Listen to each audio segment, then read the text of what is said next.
Hello guys, आज हम पढ़ने जा रहे हैं भक्ति काल की प्रवृत्तियाँ। भक्ति काव्य देश के राजनीतिक, धार्मिक, सांस्कृतिक तथा सामाजिक परिस्थितियों के परिणाम स्वरूप परिचित भावात्मक एवं अनुभूति प्रवण जन काव्य है। भक्तिकालीन साहित्य आध्यात्मिक अनुभूतियों का प्रबल मात्र लेखा जोखा नहीं है, उसमें तत्कालीन जनजीवन का प्रतिबिंब भी विद्यमान है। धार्मिक रूढ़ियों और सामाजिक सांस्कृतिक परंपरा का अंधानुकरण न कर इसने वर्णाश्रम व्यवस्था के विरोध, शास्त्रीय ज्ञान की अनिवार्यता के निषेध, क्रोध, मोह, लोभ, हिंसा आदि की निंदा, सदाचारादि गुणों की प्रतिष्ठा, अंतःकरण की शुद्धता, समन्वयात्मकता, गुरु की महत्ता, नाम जप की महिमा, कथनी और करने की समानता, मानवीय मूल्यबोध और आत्मानुभूति की प्रामाणिकता आदि पर बल दिया है। भक्ति काल में निर्गुण और सगुण के नाम से दो धाराएं निरंतर बहती रही। इनमें विश्वास, विचार और मान्यताओं को लेकर भिन्नताएं थीं और समानताएं भी। भक्तिकालीन साहित्य की प्रवृत्तियां इन दोनों विचारधाराओं का सम्मिलित स्वरूप है। भक्ति काल के समूचे साहित्य में निम्नलिखित प्रवृत्तियां पाई जाती है। पहला है भक्ति की प्रमुखता। भक्ति काल की संत, सूफी, राम और कृष्ण काव्य धारा में ईश्वराराधना के लिए भक्ति की अनिवार्यता पर बल दिया गया है। इसमें भक्ति के शास्त्रीय भेद में भिन्नता है। कबीर आदि संतों ने जहाँ नारदी भक्ति को अपने काव्य का आधार बनाया, वहाँ सगुण उपासक कवियों के काव्य में नवधा भक्ति का पूर्ण परिपाक हुआ। कबीर के ईश्वर निर्गुण है, निराकार है, वे ज्ञान गम्य हैं, किंतु भक्ति के बिना उसकी प्राप्ति नहीं होती। भक्ति ज्ञान का प्रमुख साधन है। हरि भक्ति जाने बिना बुढ़ी मुआ संसार। जायसी ने शरीयत, तरीकत, हकीकत और मरिफत को भक्ति का साधन माना। राम और कृष्ण काव्य में क्रमशः वैधि तथा प्रेम भक्ति का विशद चित्रण हुआ है। दूसरा आता है नाम की महिमा। निर्गुण तथा सगुण साधक कवियों ने कीर्तन, भजन तथा नाम स्मरण को समान रूप से महत्व दिया है। कबीर नाम स्मरण को संसार का सार तत्व मानते हैं। वे कहते हैं, भक्ति भजन हरि नाव है, दूजा दुख अपार। जायसी नाम स्मरण की महिमा बताते हुए कहते हैं, सुमिरो आदि इक करतारु, जेहि जो जीव दिन्हे किन्ह संसारु।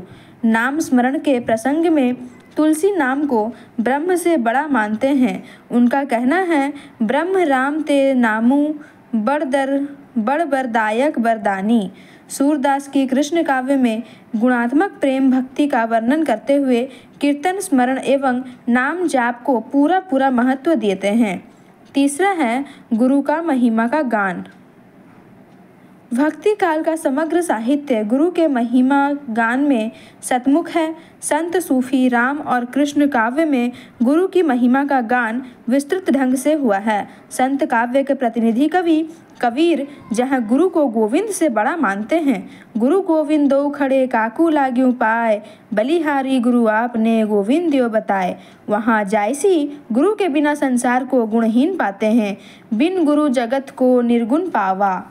तुलसी अपने गुरु को नर रूप में हरि का दर्जा प्रदान करते हुए उनके प्रति अपार श्रद्धा प्रकट करते हैं। बंदव गुरु पद कंज, कृपा सिंधु नर रूप हरि। भक्त शिरोमणि सूरदास को अपने गुरु वल्लभाचार्य के बिना संपूर्ण संसार अंधकारमय लगने लगता है। श्री वल्लभ नख चंद्र छटा, बिन सब जग में जू अंधेरो। चौथा नंबर में आता है प्रेम की पराकाष्ठा। भक्ति काल में भक्ति के बाद प्रेम को सर्वाधिक महत्व मिला। कहीं कहीं इसे भक्ति का पर्याय भी मान लिया गया। जायसी ने जहाँ प्रेम को अपने काव्य की अंतर्वस्तु माना, वहीं कबीर ने राम रसायन प्रेम रस पीवत अधिक रसाल और ढाई आखर प्रेम का पढ़े सो पंडित होए कहकर प्रेम की पराकाष्ठा का प्रतिपादन किया। तुलसी का तो मानना है कि प्रेम के कारण ही निर्गुण निराकार ब्रह्म निराकार होते हैं। हरि व्यापक सर्वत्र समाना, प्रेम ते प्रकट हो ही मैं जाना। सूरदास के गोपियाँ आँखियाँ हरि दर्शन की भूखी और श्याम तन श्याम मन स्याह ही हमारे धन कहकर वास्तव में अपने प्रेम की पराकाष्ठा का ही प्रतिपादन करती है। ब्रह्म के निर्गुण और सगुण स्वरूप की उपासना। भक्ति काल में निर्गुण धारा के कवियों ने ब्रह्म के निर्गुण स्वरूप की उपासना की। निर्गुण के ज्ञान मार्गी संतों ने ज्ञान को ही ब्रह्म की उपलब्धि का प्रमुख आधार बताया। प्रेम मार्गी सूफी साधकों ने प्रेम के सहारे ब्रह्म तत्व को साधने की बात कही। सगुण धारा में ब्रह्म का स्वरूप लेकर राम और कृष्ण सामने आए। राम और कृष्ण काव्य धारा के कवियों ने क्रमशः राम और कृष्ण की उपासना ब्रह्म का सगुण साकार स्वरूप मानकर की। अहंकार का परित्याग। भगवत प्राप्ति के लिए अहंकार का परित्याग अनिवार्यतः आवश्यक है। कबीर का कहना है कि अहंकार और परमात्मा दो परस्पर विरोधी तत्व है जो एक साथ नहीं रह सकते। जब मैं था तब हरि नहीं, अब हरि है मैं नहीं। प्रेम गलियाती सांकरी, जामे दो ना समाही। सूर और तुलसी भी अपनी अपनी रचनाओं में अहंकार के परित्याग और आत्मसमर्पण को भगवत दर्शन के लिए अनिवार्य मानते हैं। सूर के अहंकार का इतना विगलन हो गया है कि उनकी वाणी से ही सहज यह पद फूट निकला कि मेरो मन अनंत कहाँ सुख पावे, जैसे उड़ी जहाज को पंछी फिरी जहाज पर आवे। तुलसी के शैव सेवक भाव में दैन्य भाव स्पष्ट झलक उठता है। सेवक सेव्य भाव बिनु भव न तरिय उर्गारी। मीरा में अहंकार का विगलन यहाँ तक हो जाता है कि वे प्रभु की चाकर बनने के लिए भी तैयार हो जाती है। प्रभु जी महाने चाकर रखो जी। 7 नंबर में है रहस्यवादी प्रवृत्ति। भक्ति काल की निर्गुण काव्यधारा के अंतर्गत मुख्यतः रहस्यवादी प्रवृत्ति पाई जाती है। संत और सूफी काव्य में यह रहस्यवादी प्रवृत्ति अलग अलग प्रकार की है। संतों के काव्यों में जहाँ साधनात्मक रहस्यवाद का स्वरूप दिखाई पड़ता है, वहीं सूफियों की रचनाओं में भावात्मक रहस्यवाद की प्रमुखता है। आत्मा और परमात्मा संबंधी रहस्यवादी मान्यताओं को लेकर भी दोनों में भिन्नताएं हैं। संत कवियों ने आत्मा को पत्नी और परमात्मा को पति माना है, किंतु सूफी कवियों ने परमात्मा को प्रेमिका और आत्मा को प्रेमिक मानते हुए प्रियतमा के विरह में व्याकुल प्रेमी की मनोदशा का चित्रण किया है। 8 नंबर में आता है सत्संग का महत्व। भक्ति काल के कवियों ने, चाहे वे निर्गुण हो या सगुण, सब ने सत्संगति को सर्वोपरि माना है। कबीर सत्संग को पाप विनाशक मानते हैं। कबीर सोई दिन भला, जा दिन संत मिलाही, अंक भरी भेंटियाँ पाप सहीरो जाही। तुलसी इसे करोड़ों जन्म के पुण्य प्रताप का परिणाम बताते हैं। इसे विवेक के उद्रेक का प्रमुख साधन कहते हैं। बिनु सत्संग विवेक न होई। 9 नंबर में आता है बहुजन हिताय। बहुजन हिताय भक्ति युगीन साहित्य की प्रमुख विशेषता है। भक्ति काल की 4 शाखाओं में सदाचार तथा नैतिक भावना पर विशेष बल दिया गया है। अनुभवाश्रय निर्गुण साहित्य व्यक्तिगत उत्कर्ष के साथ निरंतर आध्यात्मिक प्रेरणा देता रहा। राम भक्ति काव्य ने सदाचार, नैतिक भावना तथा वैयक्तिक अद्भुत्थान के साथ तत्कालीन प्रबुद्ध जनता के लिए रावणत्व पर रामत्व की विजय प्रदर्शित कर आत्म परीक्षण का अवसर प्रदान किया। कृष्ण काव्य ने समर्पण और एक निष्ठता का प्रतिपादन अत्यंत प्रभावी ढंग से किया। प्रेमाख्यान काव्य परंपरा के अंतर्गत बिना किसी वर्ग भेद के जन सामान्य के लिए श्रेय एवं प्रेम का मार्ग उद्घाटित किया गया। 10 नंबर में है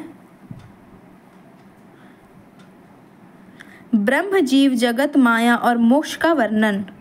भक्तिकालीन साहित्य में इन तत्वों का वर्णन बड़ी व्यापकता से हुआ। संत, सूफी तथा सगुणवादी भक्त कवियों ने ब्रह्म, जीव, जगत, माया और मोक्ष की व्याख्या अपने अपने दृष्टिकोण से की है। किसी ने इसके लिए प्रतीकात्मक का सहारा लिया है तो किसी ने राम और कृष्ण आदि का, लेकिन सब ने मोक्ष प्राप्ति पर जोर दिया। माया को मोक्ष प्राप्ति के पथ पर रोड़ा माना। जगत की नश्वरता का चित्रण करते हुए ब्रह्म ही सत्य है कहकर इन्होंने ब्रह्म की सर्वव्यापकता, अनिर्वचनीयता का प्रतिपादन अपनी रचनाओं में किया है। काव्य के विविध रूप। भक्तिकालीन साहित्य में काव्य के विविध रूप दृष्टिगोचर होते हैं। संत काव्य की रचना मुक्तक शैली में ही हुई, पर सूफियों की प्रेम मूलक रचनाएं महाकाव्य की कोटि में आती है। हाँ, यहाँ ध्यान रखना होगा कि सूफियों के काव्यों में भारतीय महाकाव्यों की तरह सर्वबद्धता नहीं है, बल्कि कुछ शीर्षकों का प्रयोग किया गया है। राम काव्य का सृजन मुख्यतः प्रबंध काव्य के रूप में हुआ और कृष्ण काव्य की रचना में प्रमुखतया मुक्तक शैली ही अपनाई गई। राम काव्य की तुलना में कृष्ण काव्य में गीता की प्रवृत्ति विशेष रूप से उभर कर आई। 12 नंबर में है लोक भाषाओं की प्रधानता। लोक भाषाओं को प्रश्रय देना भक्ति काल की प्रमुख विशेषता है। सभी संत और भक्त कवियों ने अपनी अनुभूति को वाणी देने के लिए लोक प्रचलित भाषा के विभिन्न रूपों का सफल प्रयोग किया है। कबीर आदि संत कवियों ने सदुक्कड़ी भाषा के माध्यम से अपना संदेश जन सामान्य तक पहुंचाया। जायसी आदि के प्रेम काव्यों में लोक प्रचलित अवधि व्यवहृत हुई। तुलसी संस्कृत के प्रकांड पंडित थे, किंतु उन्होंने अपने साहित्य का सृजन अवधी तथा ब्रज भाषा में किया। सूर आदि कृष्ण भक्त कवियों की भाषा लोक प्रचलित ब्रज भाषा ही रही। वर्ण विषयों को लोक भाषा में अधिकाधिक लोकप्रियता हासिल हुई। इन काव्यों में लोक गीतों और लोक कथाओं को यथेष्ट सम्मान मिला। 13 नंबर में आता है अलंकार योजना। भक्ति साहित्य में अलंकार का बहुत प्रयोग मिलता है। कहीं उसका प्रयोग संप्रयास किया गया है तो कहीं वह अपने आप भावों का अनुसरण करते हुए काव्य की शोभा बढ़ाने स्वतः आ गया है। संत काव्य की अलंकार योजना किसी तरह के प्रयत्न की मांग नहीं रखती। संत कवि अलंकारवादी नहीं थे, पर उनकी कविता में उपमा, रूपक, दृष्टांत, अन्योक्ति, व्यतिरेक, विरोधाभास, श्लेष, यमक, काव्यलिंग आदि अलंकार अपनी चमत्कारिता के साथ मौजूद है। सूफी काव्य में भाषा को अधिक संप्रेषणीय और रसग्राही बनाने के लिए अलंकारों का प्रयोग हुआ है, जिनमें उपमा, उत्प्रेक्षा, अनुप्रास, अतिशयोक्ति